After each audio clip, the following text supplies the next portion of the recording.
രാജ്യത്ത് ഏറ്റവും കുറവ് വോട്ടേഴ്സുള്ള മണ്ഡലമാണ് നമ്മുടെ ലക്ഷദ്വീപ്. മലയാളത്തോട് സാംസ്കാരികമായി ചേർന്ന് നിൽക്കുന്ന ഈ നാട്ടിലെ രാഷ്ട്രീയത്തിന് പക്ഷേ കേരളവുമായി കാര്യമായ ബന്ധമില്ല എന്നതാണ് വസ്തുത.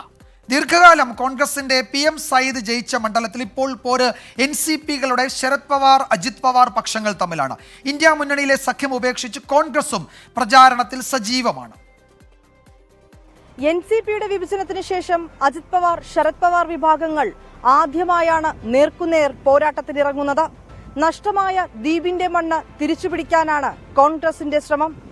1967 മുതലാണ് ലക്ഷദ്വീപ് പാർലമെന്റ് മണ്ഡലമാക്കുന്നത്. കോൺഗ്രസിന്റെ K നല്ലകോയ ആയിരുന്നു ദ്വീപിലെ ആദ്യ MP. 1971 മുതൽ 2004 വരെ ഒരേയൊരു PM സയ്യിദ്. 2004-ൽ JDUവിന്റെ P കുഞ്ഞിക്കോയയോട് 71 വോട്ടിന് തോൽവി. ഒന്നാം UPA സർക്കാർ അധികാരത്തിലെത്തിയ ആ തെരഞ്ഞെടുപ്പിൽ സയ്യിദിനെ രാജ്യസഭയിലെത്തിച്ച് കോൺഗ്രസ് കേന്ദ്രമന്ത്രി സ്ഥാനം നൽകി. അങ്ങനെ കൊച്ചു ദ്വീപുകളുടെ സമൂഹത്തിന് കേന്ദ്രമന്ത്രിയെയും ലഭിച്ചു.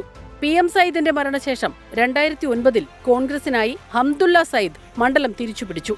അപ്പോഴേക്കും JDU വിട്ട് NCPയിലെത്തിയ P പൂക്കുഞ്ഞിക്കോയയെയാണ് തോൽപ്പിച്ചത്. 2014-ൽ NCPയിലെ മുഹമ്മദ് ഫൈസൽ 1535 വോട്ടിന് ഹംദുല്ല സയ്യിദിനെ തോൽപ്പിച്ചു മണ്ഡലം NCP പക്ഷത്താക്കി. 2019-ൽ ഭൂരിപക്ഷം 823 വോട്ടായി കുറഞ്ഞു. ഇത്തവണയും നിലവിലെ MP മുഹമ്മദ് ഫൈസലും കോൺഗ്രസിന്റെ ഹംദുള്ള സയ്യിദും മത്സരരംഗത്തുണ്ട്. NCP അജിത് പവാർ വിഭാഗത്തിലെ TP യൂസുഫ് ദ്വീപിൽ NDA സ്ഥാനാർത്ഥിയുമായി. ലക്ഷദ്വീപ് ഭരണകൂടത്തിന്റെ ജനവിരുദ്ധ നയങ്ങളാണ് ദ്വീപിലെ പ്രധാന പ്രചരണ വിഷയം.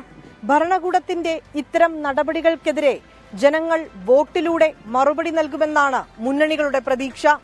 ദ്വീപിലെ വിദ്യാഭ്യാസ മേഖലയിലെ വിവാദമായ പരിഷ്കാരങ്ങൾ, പണ്ടാരഭൂമി പിടിച്ചെടുക്കൽ, വലിയ തോതിലുള്ള പിരിച്ചുവിടൽ തുടങ്ങി അഡ്മിനിസ്ട്രേറ്ററുടെ നടപടികളെല്ലാം ഇത്തവണ ചർച്ചാ വിഷയമാണ്. വധശ്രമക്കേസിൽ മുഹമ്മദ് ഫൈസൽ MPയെ അയോഗ്യനാക്കിയത് കോൺഗ്രസും പ്രചരണായുധമാക്കുന്നുണ്ട്. ദ്വീപ് ജനതയെ സംബന്ധിച്ചിടത്തോളം ഈ തെരഞ്ഞെടുപ്പ് ഒരു അടയാളപ്പെടുത്തൽ കൂടിയാണ്. അടുത്തിടെയുണ്ടായ വിവാദങ്ങളോട് തങ്ങളുടെ മണ്ണ് എങ്ങനെ പ്രതികരിച്ചു എന്നതിന്റെ ഓർമ്മപ്പെടുത്തൽ. വിനീത VG, 24, കൊച്ചി.